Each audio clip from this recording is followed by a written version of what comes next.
Det er blevet tid til fastelavnsboller og fastelavnstønder.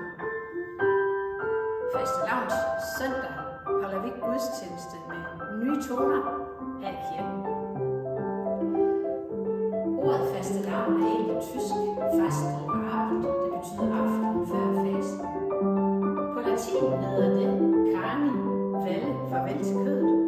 Karneval, det betyder faktisk det samme. Begge fester, både fastelavnsfesten og karnevalsfesten, markerer, at lige om lidt, der skal vi i gang med vores faste, de her 40 dage op til påske, hvor kroppen ikke må spise kløder og afstå for alt muligt andet. Vi vil lade de latinamerikanske karnevalsklange smitte ind på vores gudstjeneste.